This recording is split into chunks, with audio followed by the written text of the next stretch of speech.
أعوذ بالله من الشيطان الرجيم.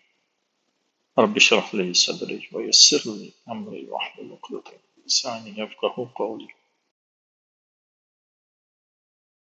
مجھے یقین ہو چکا ہے کہ اسلام اس دنیا میں قوت اور زور سے رہنے کا واحد اور سچا طرز عمل ہے، اور توحید اس مقام پر پہنچنے کا واحد اور مؤثر اوزار ہے۔ میری نظروں میں اگر سورج اپنے وقت پر روز چڑھتا ہے تو اسی توحید کے زور پر، اگر چاند کی منزلیں مقرر ہیں اور وہ ان کو نبھا رہا ہے تو اسی توحید کے زور پر، اگر نجم و شجر پہلے روز سے اپنے مقررہ فرائض کو ادا کر رہے ہیں اور یکسر منہ ادھر ادھر نہیں ہٹتے تو اسی عبادت خدا کے زور پر۔ سورہ نحل میں اللہ تعالیٰ کی ذات فرماتی ہے بعد اعوذ باللہ من الشیطان الرجیم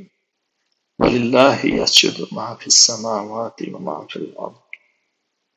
مِن دَابَّةٍ وَمَلَائِكَةٍ وَهُمْ لَا يَسْتَكْبِرُونَ يَخَافُونَ رَبَّهُم مِّن فَوْقِهِمْ وَيَفْعَلُونَ مَا يُؤْمَرُونَ کہ زمین و آسمان میں جس قدر بھی مخلوقات ہیں اور جتنے بھی ملائکہ ہیں، سب اللہ سبحانہ و تعالیٰ کے آگے سر بسجدو ہیں، ان کے آگے سجدہ ریز ہیں، اور وہ ہرگز سرکشی نہیں کرتے اپنے رب سے جو ان کے اوپر ہے، خوف کھاتے ہیں، اور جو بھی حکم دیا جاتا ہے اس پر عمل کرتے ہیں۔ اور اگر ساری مخلوقیں اور ملائکہ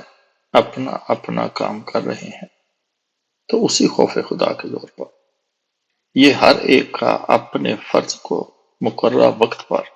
اور بے رد و بدل ادا کرنا ہی ان کی صلاح ہے، یہی ان کی تسبیح ہے اور یہی ان کا سجدہ ہے، یہی کل قد علم صلاتہ و تسبیحہ کا صحیح مفہوم ہے۔ بس جب اس زمین و آسمان کا سارا نظم و نسق اسی توحید کے زور پر ہے تو انسانی امتیں بھی جہاں کہیں ابھر رہی ہیں اسی وحدت کے زور پر ابھر رہی ہیں۔ جس قوم اور گروہ میں نظم و نسق قائم ہے، جس میں ہر شخص اپنا مقرر فرض ادا کر رہا ہے، سب کا معاون اور سب سے متحد ہے، سب کا ایک صراط مستقیم، ایک راہ عمل، ایک قانون اور ایک میزان ہے، بلکہ جو قوم یا گروہ اس سطح زمین پر اس طرح عمل کر رہا ہے کہ اس کا عمل اس کو بہتر اور طاقتور بنا رہا ہے، اس میں توحید قطعا موجود ہے، اس میں ایمان باللہ موجود ہے، اسلام موجود ہے، 10واں یا 1000واں حصہ موجود ہو مگر ایک شائبہ قطعا موجود ہے۔ سورہ رحمان میں فرمایا بعد اعوذ باللہ من الشیطان الرجیم والسماء رفعها ووضع الميزان ألا تطغوا في الميزان، کہ اللہ تعالیٰ نے آسمانوں کو اونچا کیا اور ایک میزان رکھ دیا تو تم اس میزان میں قطعا حل مت ڈالو۔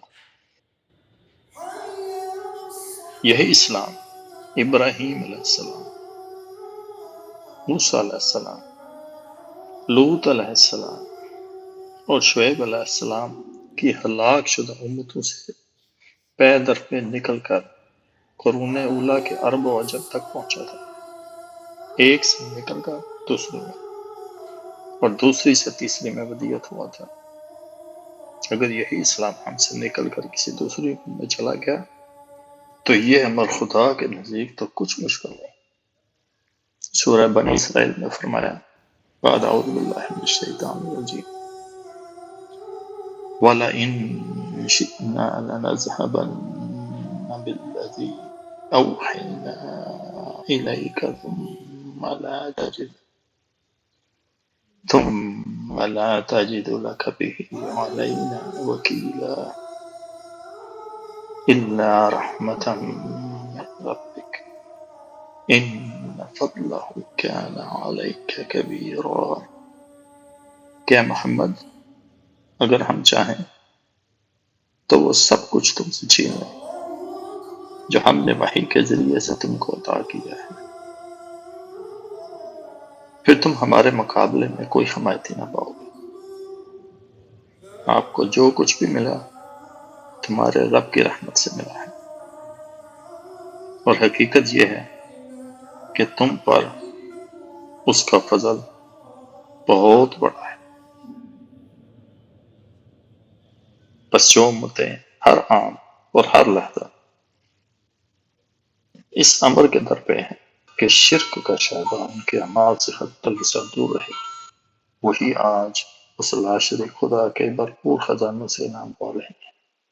انسانی اعمال میں شرک کے جزو قلیل کا آ جانا بھی فی الحقیقت وہ ظلم عظیم ہے کہ اس سے قومیں تباہ و برباد ہو جاتی ہیں۔ ان کے دل سخت ہو کر وہ پتھر بن جاتے ہیں کہ حقیقی پتھر بھی ان کے سامنے مات ہو جاتا ہے۔ وَمَا عَلَيْنَا إِلَّا الْبَلَاغُ